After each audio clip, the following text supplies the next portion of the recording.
And we're back for another episode of Startup Hustle, a podcast for entrepreneurs by entrepreneurs. If you want to start, own, or build a business, then you're in the right place. We bring you the real truth about what it's like to take something from concept to launch. From growth, innovation, experience, failing, or winning big, we've got you covered. So let's get down to business with another episode of Startup Hustle, brought to you by Fullscale.io.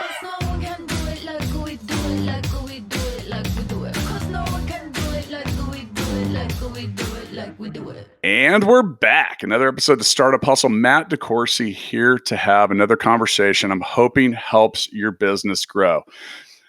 Look, people, I've been pretty upfront with this. I've dropped out of 5 colleges and now I'm a junior. I mentioned that in my book, $1 Million Bedroom. I've talked about it a lot here on the podcast. And guess what? I don't let that get me down. Now, in order to support that is okay in life, I have brought someone in to discuss that with me today. Before we get too far, I want to let you know that today's episode of Startup Hustle is brought to you by Tesseract Ventures. Tesseract Ventures helps companies become smarter and better connected and more efficient through next-generation robotics, 21st century software, and radically connected platforms. You can visit tesseractventures.io and learn more and click the link in the show notes. Really make a lot of cool stuff over there. So I do recommend doing that. Now with me today, I've got David Blake, and David is the executive chairman and co-founder of Degreed. And Degreed, well, we're going to talk a lot about that. We're going to talk a lot about what they do and how they help you upskill and maybe get past the fact that you've dropped out of 5 colleges on your way to being a junior. Anyway, David, welcome to Startup Hustle. Thank you very much. Good to be here. Yeah, I appreciate it. Now we want to hear a little bit more about your backstory. So you guys have done really well with this platform and really helping people build, learning and career growth and expand on business opportunities, doing a whole lot of different stuff. But why don't we just get started with your backstory? Yeah, my genesis story. Radioactive spider. Yes. Yeah, I mean, the thing I point at to trace it all back was my experience coming through high school, and kind of right as I was graduating and had to, in my case, I sat for the ACT, and it's when I sat for the ACT, I had to go to this other high school in town, in the auditorium on a Saturday morning, and there's like 300 kids lined up in rows and just kind of looking left and right and just being like, what are we doing here? And just feeling like this is crazy. And, and so I went back and I just started asking why, which as it turns out can be pretty dangerous. And so why do we do it that way? And, and your teachers all know how important the SAT or ACT is to sort of, the college process. But none of my teachers could actually tell me why. They didn't know its history. They didn't know where it came from. They didn't know when it came. So they know its importance, but they didn't know its history. And I was really curious with it. And so I went, and this is pre-Google. So I went to my local library and tried to find a book to answer the question. And as it turns out, couldn't find anything, but found a couple of other books on our history of education. And I had a dawning realization that those books, I've actually always been a good reader, but I wasn't reading for my normal personal interests. I mean, I was reading to try and find an answer, and I was reading to really try and study a topic. And I had this dawning realization. It was the first thing in my entire life I had ever actually studied that a teacher hadn't assigned to me, and realized that here I was graduating from high school, and I was at the top of my class, graduating top of my class. I had been turned into an excellent student, but I had failed to become a good learner. And once I realized that, I kind of looked back on this system and what it had turned me into, and I saw myself as a product of this system, and I didn't actually like it. I didn't like what it had turned me into. And kind of from that point, I started to, I committed I was going to be a good learner, even at the expense of being a good student. And that's kind of defined the rest of my life, is just this quest of learning, of lifelong learning. So when it comes to Degreed, and you talk about right here on the homepage of your site, do you have the skills to take on tomorrow? Here you are, a top student. Now, I admit it, I wasn't a great student, but I've been on the quest for knowledge. So at Degreed, is your goal to try to help people find specific paths of knowledge or things that they're passionate about? Or I mean, what's the problem that you set out to solve? Other than knowing that you were a lifelong learner yourself. Yeah. So our mission at Degreed is to jailbreak the college degree. And what we mean by that is, we don't use the term jailbreak as much as when like iPhones first came out. The term jailbreak is to take something that's been locked down and to open it up to outside sort of use cases and applications and whatnot. And there's really this monopoly on the credential, on the college degree. And so when we say to jailbreak the college degree, what we mean by that is we want every person to get full credit for everything they learn, irrespective of how or where they learned it. So whether you went to college, great, you still need to be able to transact on that. Whether you didn't, whether you learned on the job, whether you learned from, self-taught online, whether any which way you learn, we want to be able to give you credit for it. And I think, one of the crazy things about it, and the question that led me to start Degreed was I became really fascinated by, I was helping to launch a university, actually. So I was a consultant who was engaged to help launch a university. Its mission was to be the most affordable accredited university in America. And I was helping take them through the accreditation process. And so saw up close and personal, just what that looks like. And I became really fascinated with this question of education and credit. And I started asking people, tell me about your education. Tell me about your education. Tell me about your education.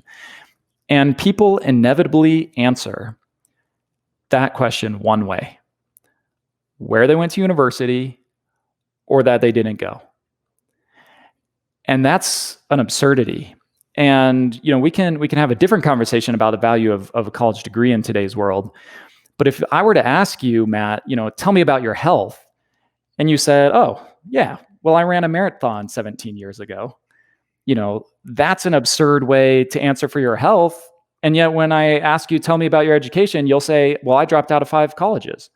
We are so conditioned. The only way we know how, the only tools we have to answer for our education is relative to our experience with college, where we graduated from, what we graduated in, that we dropped out or that we didn't go. And it's an absurdity. And so that was the mission of Degreed, was to give people a way to answer for your education and skills now in real time, irrespective of your college experience, and irrespective of how or where you develop those skills. So when it comes to Degreed, do you almost slot this under the category of experience? I know it's an educational tool and it's training and it's upskilling, but I look at and I think you have a great point. Like, hey, how's your health? Well, I ran a marathon 17 years ago. Okay, so my dad has a degree in microbiology from Notre Dame and then became a lawyer. It's like the things weren't directly connected, and you find that a whole lot. So with what the platform that you build, is it let's talk a little bit about, does it help me gain experience, or is it like, I think there's a difference between doing and seeing in some regards. You talk about like learning how to code as opposed to looking at code and knowing it's code, or what's your approach with that? Is this more experience based, or is it like facts and understanding?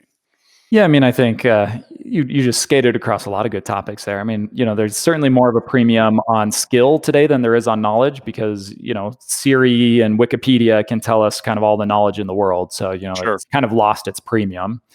So then there is a premium on skills. There's a premium on what you can do more today than on what you know. And that changed like that. In a pre-internet world, knowing things mattered. In an internet era, knowing things just is sort of arbitraged away. So the platform, though, it's really ultimately agnostic. We want to be able to. So first, we do help people learn and we help then reflect all of their learning. And so articles, videos, books, podcasts, courses, events, certificates, professional development, or designations, MOOCs, massively open online courses, apprenticeships, experiential education, really any way you can learn or, develop skill sets. We want to be able to match you with those resources. And then when you've gone, when you've used those resources to learn, to be able to reflect it back. And, part of why we don't, hey, Matt, tell me about your education. Why you don't respond with, hey, Dave, let me tell you everything I learned last year, is because learning happens so incrementally, little tidbits at a time. Just in the last 24 hours, think of what podcast, audio book, and articles you've read, and you can't just answer, you can't tell me that just offhand. But it all adds up. It adds up in our lifetime. This is one of the things the data set at Degreed has shown very clearly. In our lifetime, you will learn more from books than you will from your college experience, if that's something you did.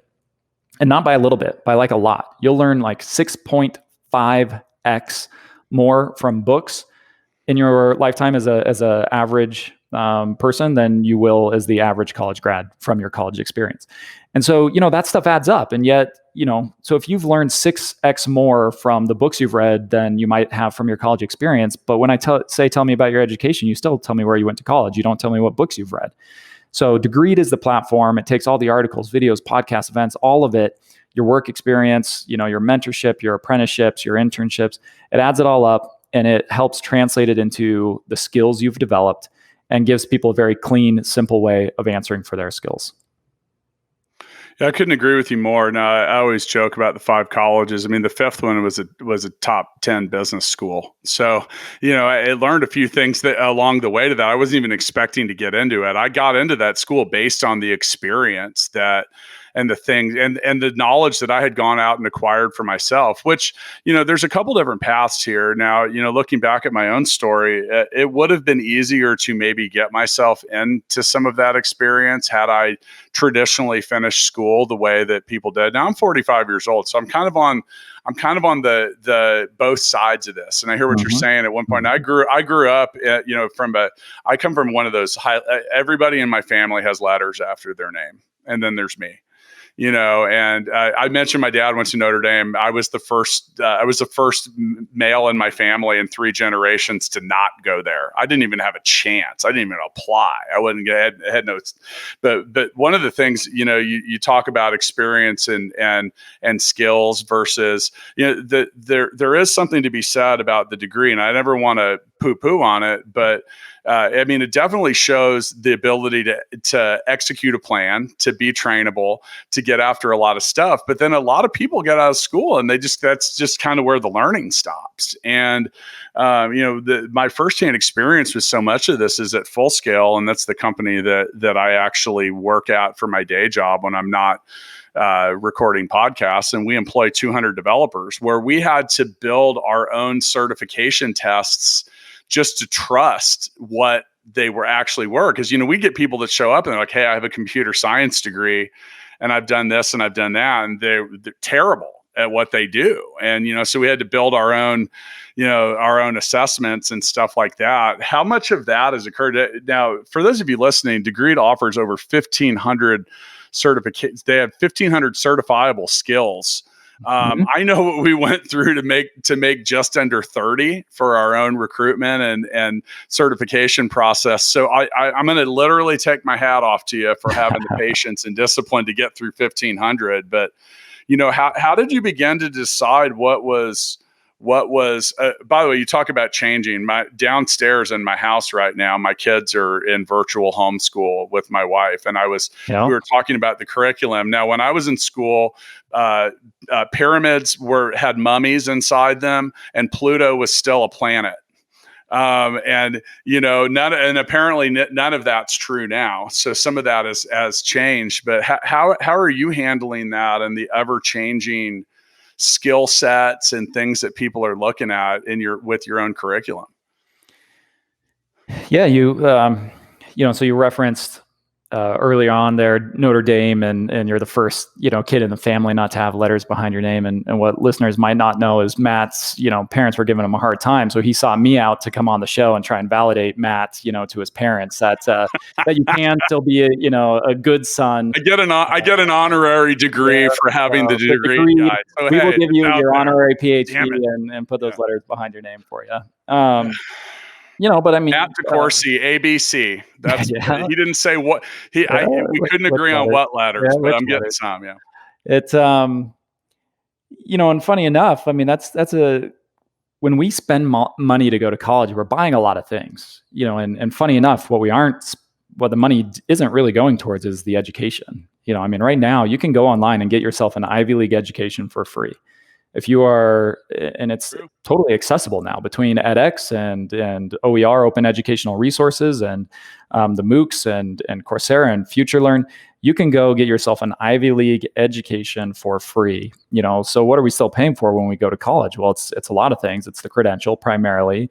It's alumni network. It's access to jobs, but some of it is just that making mom and dad proud, and we shouldn't sort of pass over that because it's a big part of it. And we're so conditioned to give prestige and accolade and congratulations. When you say you get into Harvard, what is everyone's response? It's, oh, congratulations. Oh, wow.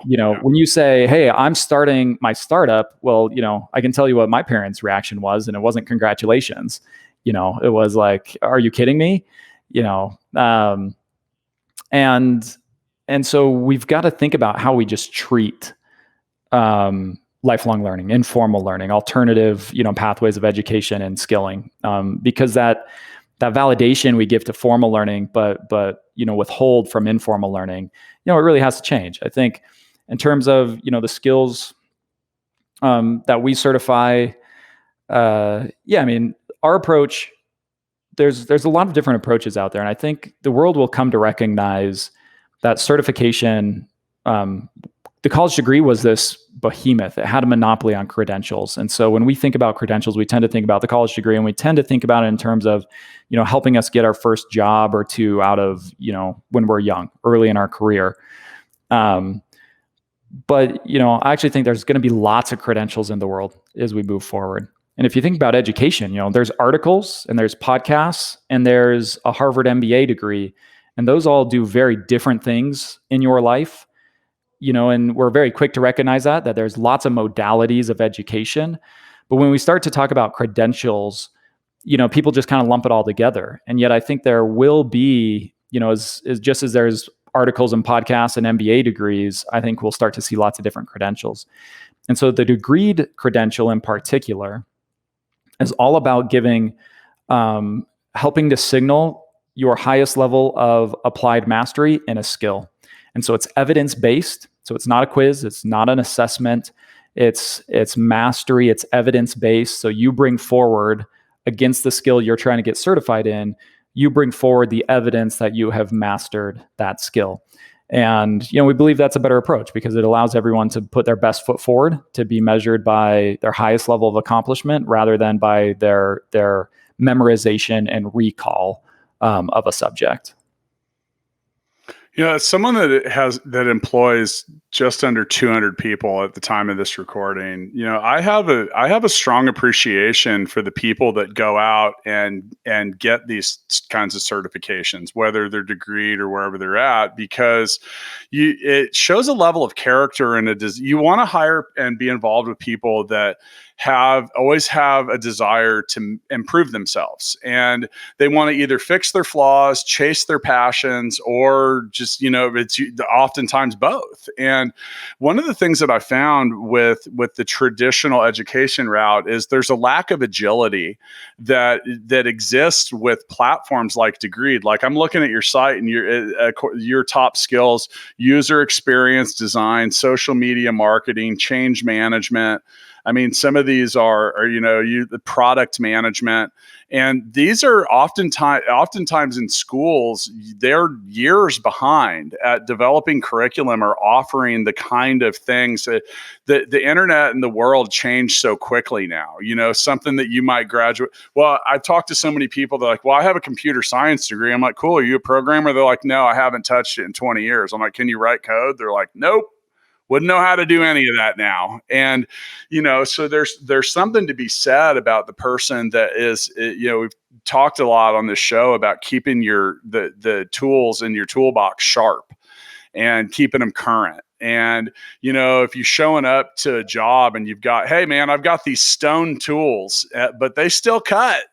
And you're not going to be as impressive as someone that has kept that stuff modern. Now, one thing we kind of how do you determine when or what or how to create a skill and keep it modern and cutting edge?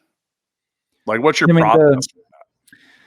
There's two forces, big shifts. The half-life of skills is going down.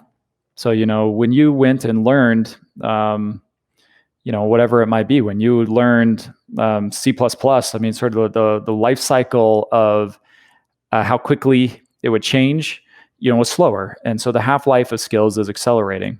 The data science of 5 years ago is not the same as the data science, of today. And that's true of just most things at this point. I mean, your Salesforce administration is not, if you haven't touched Salesforce in 5 years, but you were awesome at it 5 years ago, you can't log in and just expect to, know what's up anymore. And the rate at which technology is scaling is now outpaced the rate at which humans can learn. And so that's never happened before in the history of humanity. We have industrial revolutions, which are when technology got out in front of humanity, and then humanity had to essentially catch up. And we've had many of those, but the difference now is that how it scales. So, literally whatever it is, 20,000 Salesforce engineers can push an update that overnight, whatever it is, 180 million people need to go learn something now, inside the next week. So the rate at which it can scale is just faster. And so increasingly, everyone is going to have to learn at a faster rate. And getting good at being an efficient lifelong learner is a huge differentiator in your career. And one of the, increasingly one of sort of the prerequisites to keeping yourself at the top of your career or keeping yourself employable. And, one of the things we talked about just earlier was this premium on skills and sort of experience, or the ability to do things rather than the ability to know things. And so one of the interesting things is when people think about a lifelong learner, historically, people talk about like being a curious person. Hey, I'm really curious. I love learning. I love learning. That means I'm a curious person. Well, curiosity was the attribute that carried the highest premium when information was scarce.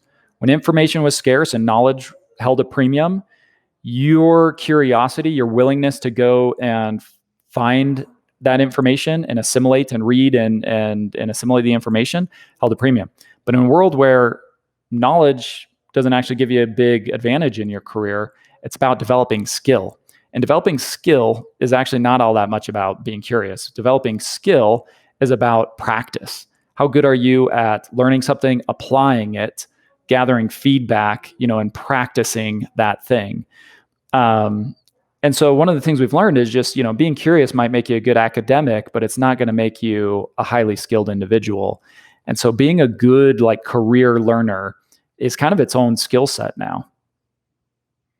Yeah, and that's one of the things. And before we move on to the second half of the show, do you believe that there's nothing more human than technology? If you do, you need to go check out what the inventors, engineers, and creatives are building over at tesseractventures.io. They do everything from robots to flexible tech solutions for construction and beyond. The Tesseract team dreams it and makes it come to life. And I do that. I throw a sponsor mention in there, but I watch these guys here from my hometown that are constantly evolving evolving and building things based on the needs that different marketplaces and different stuff calls for, and and that constant evolution of skills. And when it comes to skills and what you're doing, one of the things that I've noticed. All right, so it mentioned being with Full Scale and developers. So I see firsthand. Last year I had every person that called ask for one flavor of technology, and then a year later they're asking for something different. I'll give you an example. Last year everyone wanted Angular, JavaScript front ends, and this year it's React, and it's all these different things. And you talk about we have developers that are, I compare professionals, whether it's a developer or someone else, you're oftentimes a Swiss Army knife or you're a sword, and teams need both. Now when you're out on the battlefield, you'd like to have the sword. The sword's a specialist. That's the guy or the gal that's like, this is it, this is what I do. Now the problem is when you get back to camp and you need to open a can of beans, trying to do that with a sword is difficult. And you want to, at that point, now the Swiss Army knife becomes pretty valuable because you can open the can, you can maybe finally use that tool to put another loop on your belt. Like, I don't know why that's on there, but it's there. And you have all these different things. So, you talk about skills. One of the things that we have really learned to appreciate at Full Scale is, well, in our world, we call it a polyglot. And a polyglot is a multilingual person. If you ever had that friend that's like, yeah, I learned French last month. I'm like, really? Like I speak English and that's it. And that's as far as it's gone. But we have found this amazing utility and demand for that multi-flexible person. And what I find with them is they're always willing to try something new and learn it. And the more of these, it's skill stacking. And the more they stack up, it's almost it gets easier for them to learn all the other ones. Is that what you find with people that are using Degreed and upskilling with your platform? Yeah, I mean, I think we talk about stackable skills or stackable credentials, and just part of the problem was the college degree was this binary thing. Is you had it or you didn't. Even if you as someone who went through 5 universities and said you're a junior, so you're arguably somewhere between 1/2 and 2, and 3/4 of the way through a college degree. But like, you don't get 75% of the credit. You just don't have it. It was this binary on or off thing. And I think the future is more stackable. You can learn a skill and then go and learn another and add those together and have 2 skills. And if you can reflect that and transact on that in your career, those add up and make you more valuable. And it's just a better approach, because it means those people who are committed to lifelong education and skilling, will hold a premium in their ability for what they can do and what opportunities it unlocks. And I think, in terms of learning, it's been interesting on the Degreed platform is, for lack of better creative names, call them super learners. But on the platform, we're able to see the data of who is learning what across what modalities, what platforms. And, there's a big cluster, there's a big sort of bell curve of, who learns what and how much. And then we have these just outliers on the platform who learn, sort of 10x what everyone else learns. And studying them and their habits has been just kind of a really fascinating thing. And, for the most part, what sets them apart is they're good at all the other stuff that none of the rest of us ever thought was part of learning. And what I mean by that is, when you think about your education, I mean, think of middle school, think of high school, think of university. Like, when you think about your education, your job was essentially, the bell rings. It was to show up, on time, sit down in your seat, listen to the teacher, read the textbook, answer the questions. And your job was essentially to listen, learn, assimilate, and regurgitate that information. That was kind of it. But if you think about everything else that happened, there was a school that created a syllabi for you, that created a curriculum, that sequenced what you were going to learn in what order, that, had to go out there and read different books to pick which one, you were going to read. And, all of those other things are work. They're work. They are work that has to be done if you're going to learn something. But none of us ever had to do that work. But if you're going to be a good lifelong learner, you can be the kind of person who just gets on Google and, types something and then just starts swimming. But, or you can be the kind of person who deliberately, intentionally, creates a plan, creates a syllabi, creates a curriculum, creates goals, creates structure, creates habits, finds themselves a mentor, finds themselves all those other things. And those are the kind of people who are super learners.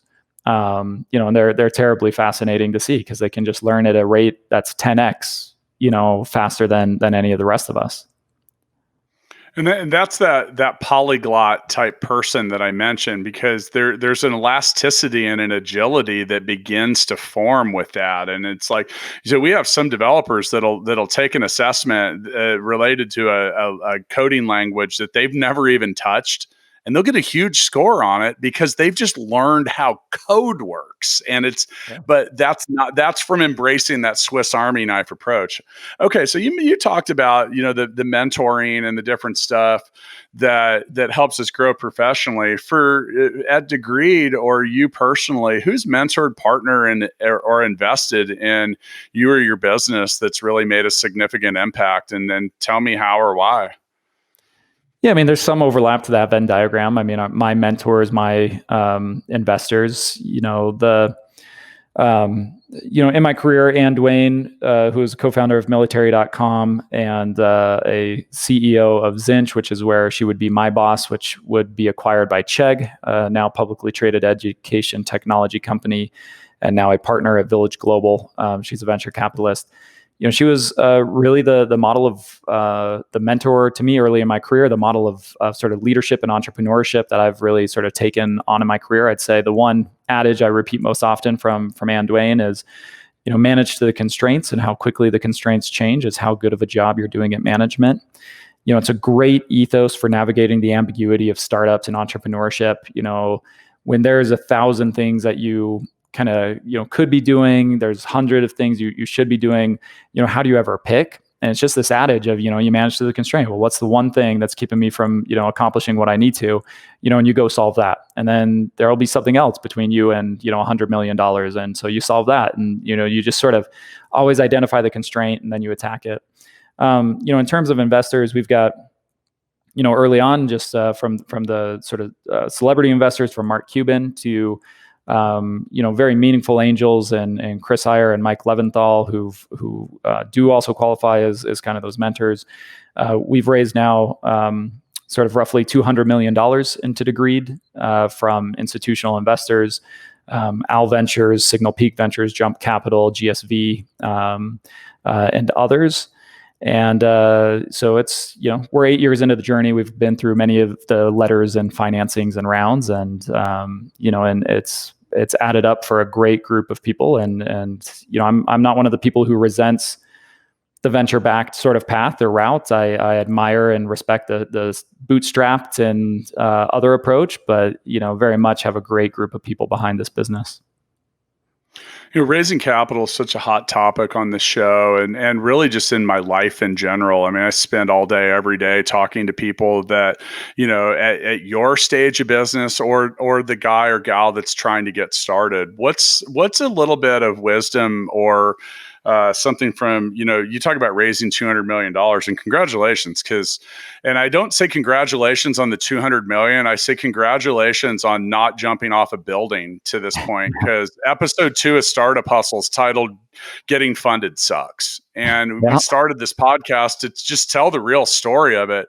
It is a nasty experience for so many. And like, even if you have the greatest platform, you're the greatest founder, you've already done it, it still sucks. But what are some of the things that you've learned, or some advice you could pass on to someone to make it a little more palatable along the way for them? Yeah, and it absolutely sucked for me. We were pre-revenue for about 3.5 years. Fundraising in that time was exceptionally hard. It never actually really got much easier. I think I've since gone on to start other businesses, and being a repeat entrepreneur certainly has proven to make things easier. But, that first time around, fundraising for Degreed, really very hard. I mean, I think probably one of the most frustrating things for me was, I moved from Middle America to Silicon Valley to sort of, be out there and earn the chance to operate on that stage.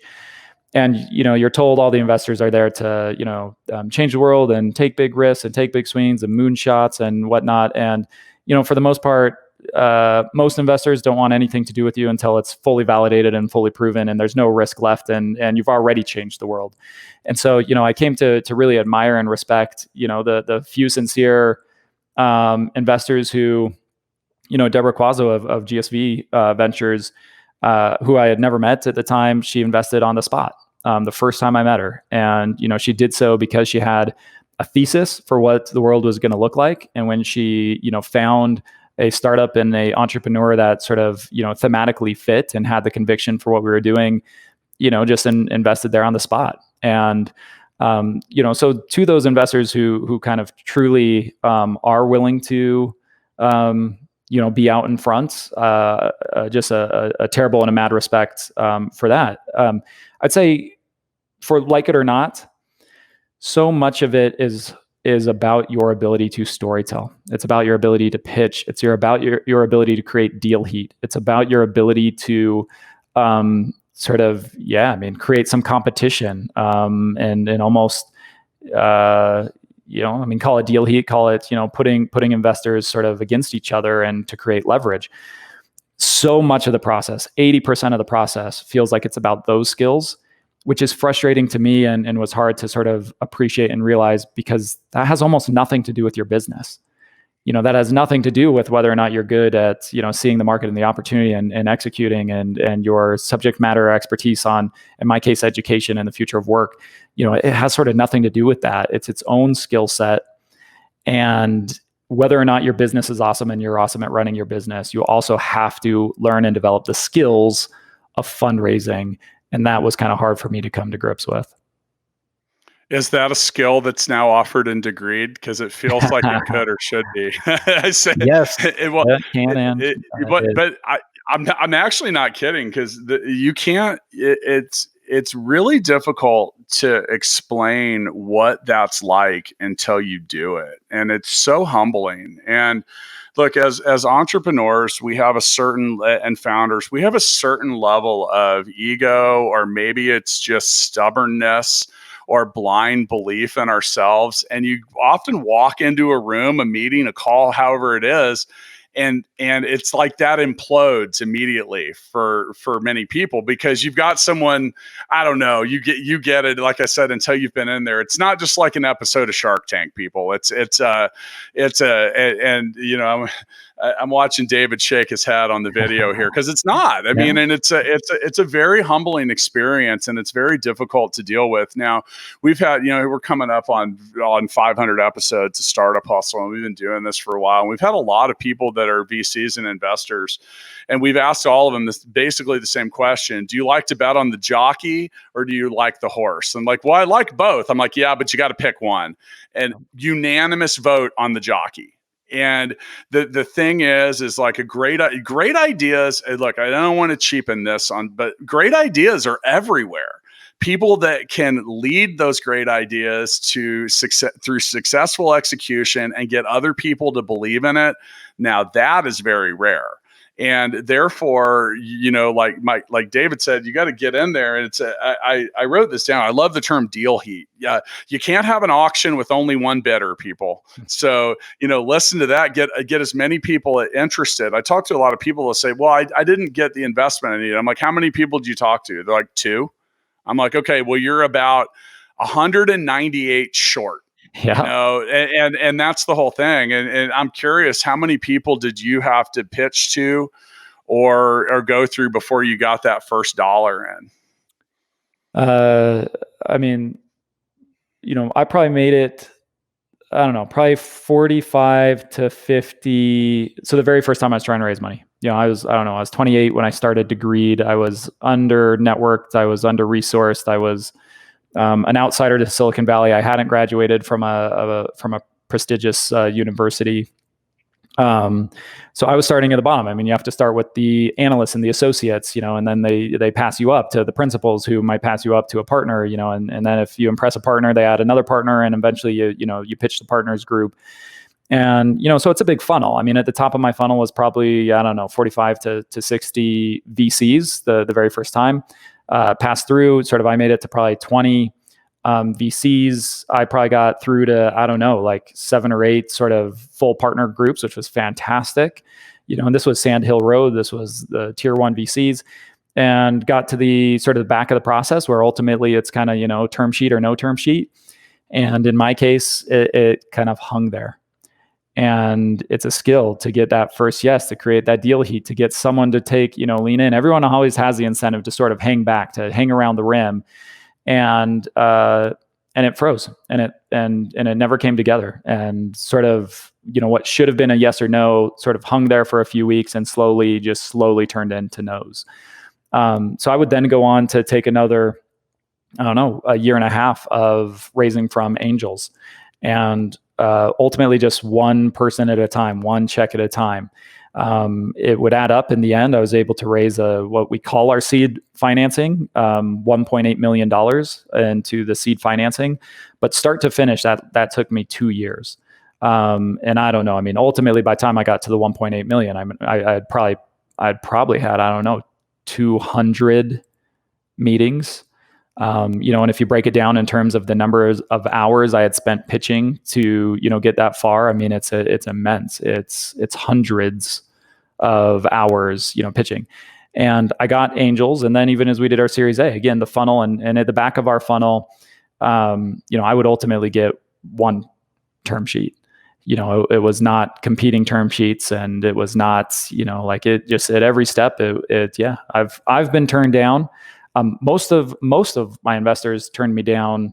Not most of them, I guess a couple of them. A couple of them turned me down, the first 1 or 2 times I gave them the pitch, and would eventually get on board. But there's hardly a VC in Silicon Valley who has not turned me down multiple times. You accidentally or maybe intentionally proved my equation as being solid there, because I mentioned the person that had given 2 pitches was 198 short. So you arrived at about 200 meetings there. And, that's the thing. And listen up, people. That's the way it goes. It's not, look, someone that wanted it a lot less quit a long time before that 200th meeting. Now, once again with me today, I've got David Blake. He's the executive chairman at Degreed. He's co-founder of the platform. Go check it out, degreed.com. You can upskill and jailbreak your own degree. And look, you're in control of your own success. I mentioned, I quit a whole bunch of schools. It doesn't mean I'm unqualified. It doesn't mean I don't know anything. I mean, I learned a lot of stuff through Google and YouTube. And, 3 years ago, I'd never built anything out of wood, and I built a 2-tiered massive deck on the back of my house. I learned it all from YouTube videos. There were times when I had to take it apart and put it back together again. That happened, but I figured it out. And, there's really nothing that isn't within your grasp if you want to get there. Now, for those of you that listen to the show regularly, you've heard me say that success demands payment in advance. I've yet to prove that wrong. And creating skills is about repetition. You don't find someone that just, Hollywood leads you to believe that there's these people that just pick stuff up and they're experts. And if you really get to know those people, they'll tell you that a different story. They'll be like, well, I was the overnight success 8 years in the making. And, all these different things. And it just takes time. And the thing is mastery comes from repetition. Now, hopefully without too much repetition, I do once again want to thank Tesseract Ventures for sponsoring this episode of Startup Hustle. Tesseract's brought Silicon Valley level innovation to the Midwest, where I'm located, and you're out in Silicon Valley. So this is very applicable. They enable businesses just like yours to defy the boundaries of space and time through next generation technologies. Visit tesseractventures.io. You'll find a link in the show notes, and you'll find a link to Degreed. Well, before we end our episodes of Startup Hustle with the Founders Freestyle, and I do want to thank you for my ABC honorary degree. So I'm going to call my parents and let them know that I finally made it. My sister's a doctor and has a master's degree, so she's going to be particularly impressed with that one. But overall, like I said, we end episodes of Startup Hustle with the Founders Freestyle. What's a little bit of just general purpose advice that you've done, David? Congratulations on all the success with you and Degreed. And you've learned so many different things. What's a one size fits all amount of a bit of advice you can give to founders and future founders? Yeah, I mean, I think run your own race. It's doing startups. Someone described it to me as, our fight or flight system was designed for resolution. We are supposed to encounter the lion and either kill it and we're no longer in danger, or it kills us and we're dead, or we run away and we get away so we're no longer in danger, or we run away and it catches up to us and we're dead. But like in all four scenarios, there's resolution. And so much of a startup feels like you're kind of like locked in a cage with a lion and you hop on its back and you're riding the thing and just trying not to let it eat you. And it is, the human like body was not designed for these 5, 7, 10 years of just, being locked in a cage with something that could destroy you. And, and it's hard. And I say, the mental health sort of side of it is real. And I'd say one of the best kind of just pieces of advice is just run your own race. If it's your mission, your goals, your objective, if it's an infinite game, sort of a la Simon Sinek, you're running a race and you will get there as long as you keep sort of moving yourself forward. And, to look to your left and to look to your right and to see sort of people in front and behind sort of ultimately doesn't matter, doesn't do you much good at all. So just set your own goals, set your own mission, run your own race, and you'll get there in time. I'm going to parlay off that for my freestyle here. And I love run your own race. And I think that's great because really in the end, all the opinions and input that come about your success or your progress, those are just words. They're words and observations. And oftentimes coming from people that haven't done anything near what you have probably done. I've noticed that those firing the most arrows at anything I've done are people that are not having done a lot of the stuff. And, and I think probably the best thing I've done for myself is about 10 years ago, I truly quit caring about all that. Now, it doesn't mean that you shouldn't care what people think, because I'm not giving you license to be a jerk. You should still care about that, have character. But in the end, the only person that's going to make the true determination as to whether or not you've been successful is you. And so people ask, well, when am I successful? It's a simple answer: when you feel that you've been successful. And that's running your own race. If you're running your own race, you're going to finish first every time. Am I right? Yeah, suppose so. Yeah. Yeah, I mean, I guess, and I think the other thing I really enjoyed you describing riding the back of a lion while in a cage, just trying not to get eaten. I'm sitting here thinking, wow, that's a very, very great description of entrepreneurship.